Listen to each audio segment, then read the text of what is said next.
just in case.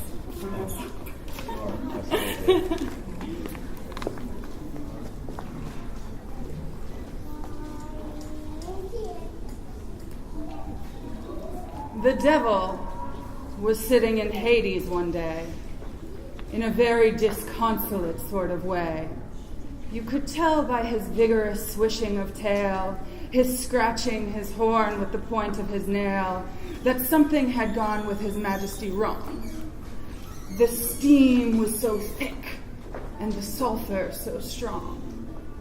He rose from his throne with a gleam in his eye, and beckoning an agate-eyed imp standing by, he commanded forthwith to be sent to him here, old Chiron, in charge of collecting the fare from the wicked who cross the river of Styx and find themselves soon in a deuce of a fix.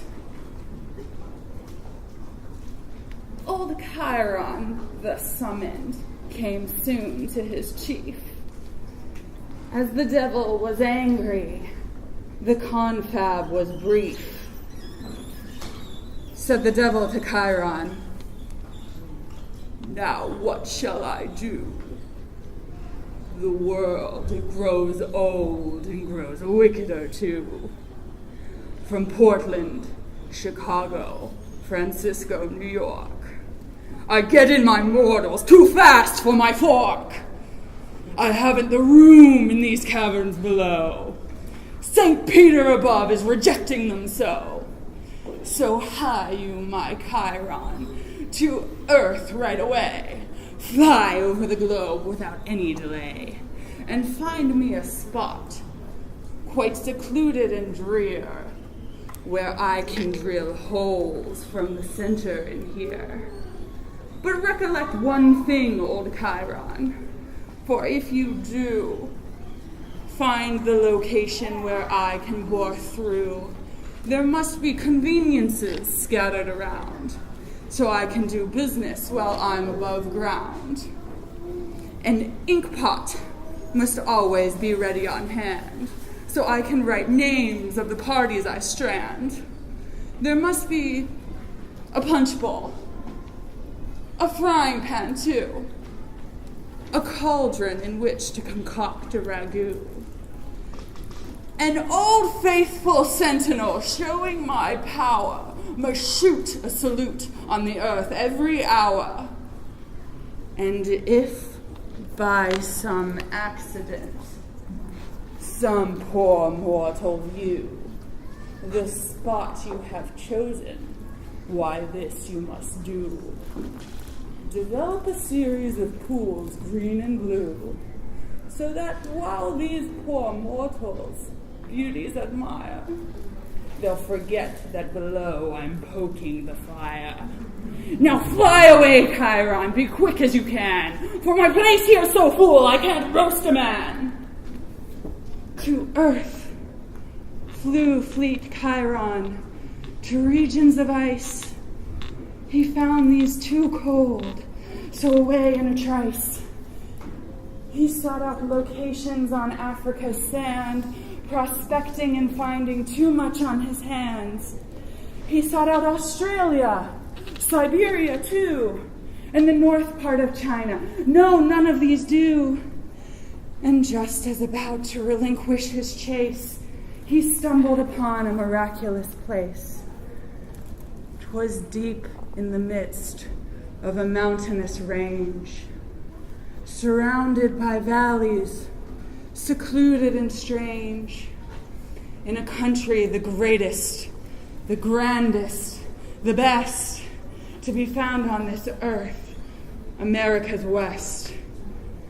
The crust was quite thin, the purified air, with chemicals sprinkled around everywhere, would soon make the lakes that the devil desired. He flew to Chicago, and there to him wired, "I found you a spot never looked at before.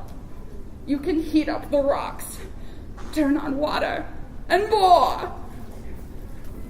The devil, with mortals, kept plying the fire, extracting the water up through the mire, and boring great holes with a terrible dust, until quite a number were found on the crust.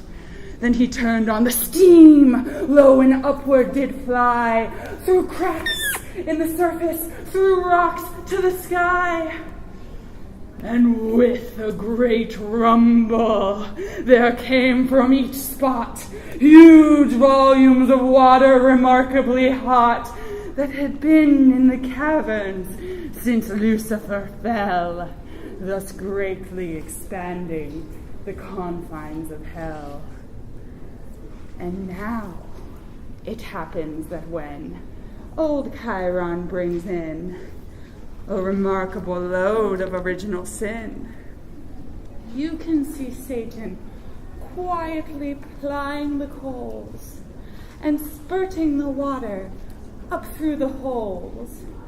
You can tell by the number of spurts when they come how many poor mortals the devil takes home. But Yankees can sometimes, without doing evil, outmatch in sagacity even the devil. For not long ago, Uncle Sam came that way and said to himself, "Here's the devil to pay. Successful I've been in all previous wars. Now Satan can bow to the stripes and the stars. This property's mine, and I hold it in fee, and all of the world will its majesty see. The deer and the elk unmolested shall roam, the bear and the buffalo each have a home. The eagle shall spring from her eyrie and soar. Over cracks in the caverns, the cataracts roar. Wildfowl shall circle the lakes in the night. The geysers shall flash in the moonbeam's light.